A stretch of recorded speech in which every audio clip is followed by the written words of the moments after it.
O dia 15 de março do ano 44 antes da Era Comum ficou marcado como uma data que desencadearia grandes mudanças na história ocidental. Neste fatídico dia, Júlio César, o grande general e ditador romano, foi assassinado por um grupo de políticos conspiradores durante uma sessão do Senado romano. Os conspiradores alegaram que a concentração de poder sem precedentes de Júlio César estava enfraquecendo a República Romana. Júlio César não tinha herdeiros, já que seu filho com Cleópatra, conhecido como Cesarião, não era legalmente reconhecido como um cidadão romano. Mas em seu testamento, Júlio César havia nomeado seu sobrinho neto, Caio Otávio, como seu herdeiro. Essa decisão mudaria para sempre a vida do jovem Otávio, que num futuro próximo ficaria conhecido pelo nome de Augusto, o primeiro imperador de Roma. A morte de Júlio César criou uma ruptura no governo de Roma. Os senadores que conspiraram contra a vida de Júlio César subestimaram a sua popularidade em meio ao povo.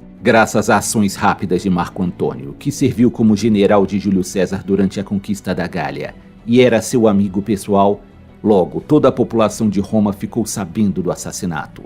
Uma multidão se acumulou em frente ao Senado e expressou sua raiva contra os assassinos, queimando a casa do Senado. Quando Júlio César foi assassinado nos idos de março, o jovem Caio Otávio, de 17 anos de idade, estava estudando e passando por treinamento militar em Apolônia, uma cidade romana que fica na Ilíria, no oeste da Península Balcânica. Otávio rejeitou os conselhos de alguns oficiais do exército para se refugiar com as tropas na Macedônia e navegou para a Itália para verificar se tinha alguma fortuna política ou financeira em potencial. Essa atitude temerária poderia ter custado a vida de Otávio, já que ele poderia ter sido vítima de algum atentado por parte dos inimigos remanescentes de Júlio César. Após desembarcar perto da antiga cidade de Brundísio, Otávio leu o conteúdo do testamento e só então decidiu se tornar herdeiro político de César, bem como herdeiro de 2/3 de suas propriedades. Para a infelicidade de Otávio, o poder em Roma estava dividido entre o cônsul Marco Antônio e Emílio Lépido,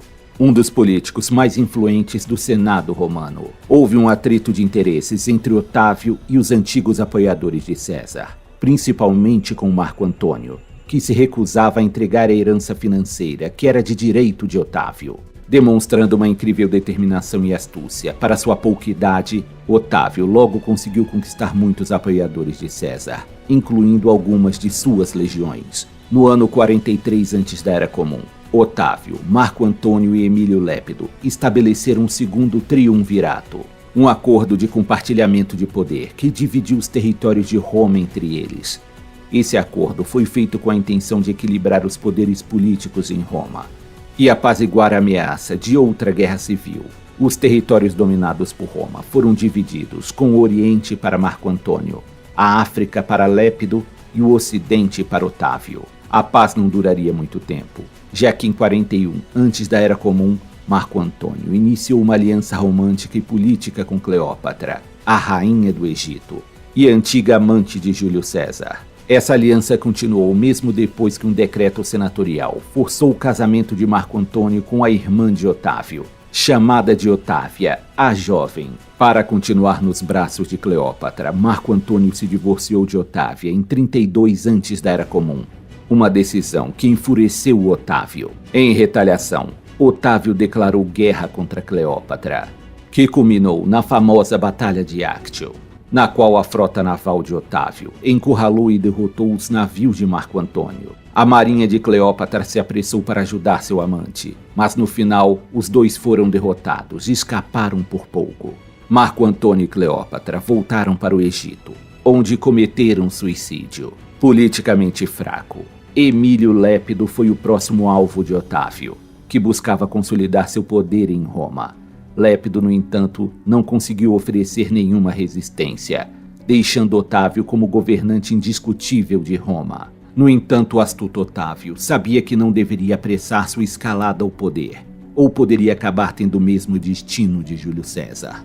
Ele soube muito bem como cortejar o Senado e o povo romano, enquanto defendia as tradições republicanas de Roma, parecendo que não aspirava à ditadura ou à monarquia. No dia 16 de janeiro de 27 antes da Era Comum, o Senado deu a Otávio os novos títulos de Augusto e Príncipes. O nome Augusto foi herdado por todos os futuros imperadores, tornando-se o principal título do imperador. Por motivos políticos e pessoais, Otávio decidiu realçar sua ligação familiar com Júlio César, incorporando o sobrenome César aos seus títulos honorários, tornando-se conhecido como Caio Júlio César Otávio Augusto.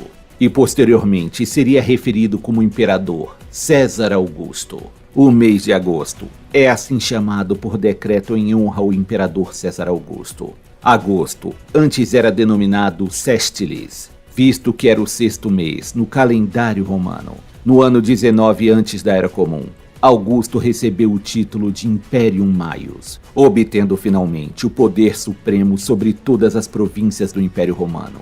César Augusto governou surpreendentemente bem, tornando-se o primeiro imperador de Roma e considerado um modelo no qual todos os próximos imperadores deveriam se espelhar. Sob a aparência e personalidade de Augusto, foi registrado que ele era de baixa estatura, bonito e de boas proporções, e possuía um carisma essencial para os governantes. Quanto a seu caráter, é dito que ele foi cruel quando jovem, mas tornou-se mais brando conforme atingia a maturidade. Mas isso, no entanto, pode ser apenas porque, à medida que sua posição se tornou mais segura, a necessidade de brutalidade diminuía, pois ele estava sempre preparado para ser implacável quando necessário. Ele era um tanto tolerante com as críticas, possuía um bom senso de humor e tinha um gosto especial para jogar dados. Suas atitudes morais públicas eram rígidas, um traço que ele teria aprendido com seu tio-avô Júlio César.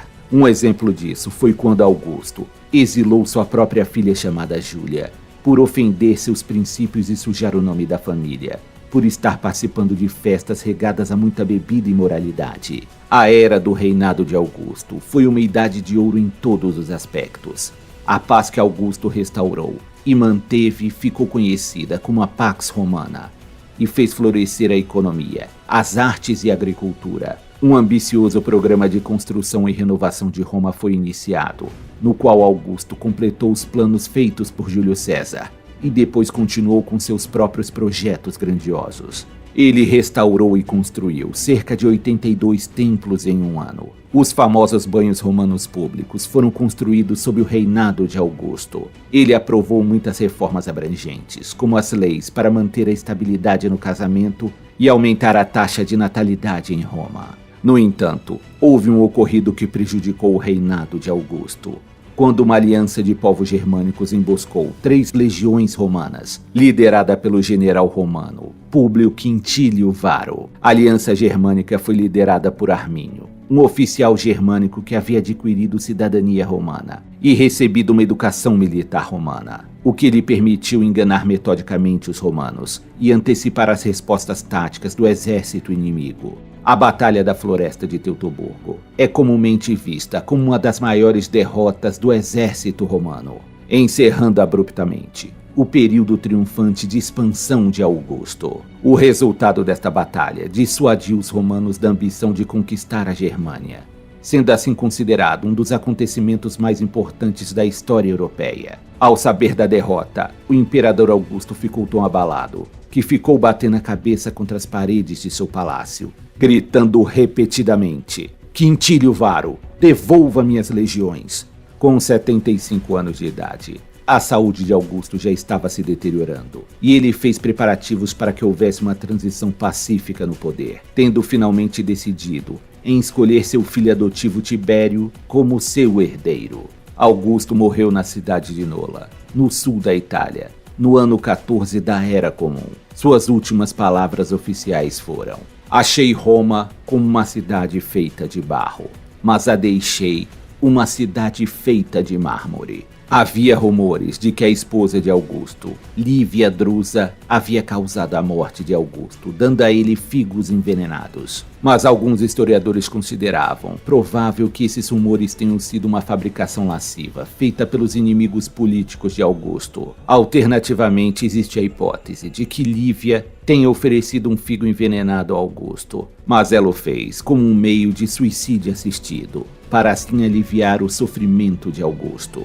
Já que essa era uma prática comum, entre a nobreza da época, por ser vista como uma forma de partir com dignidade para outra vida. O corpo de Augusto foi trazido de volta a Roma, e no dia do funeral todos os negócios em Roma se fecharam, por respeito ao imperador. O corpo de Augusto foi cremado e suas cinzas enterradas em seu mausoléu. A morte do imperador foi lamentada como a perda de um grande governante, de imenso talento e visão, e ele seria proclamado um deus entre as hostes do panteão romano.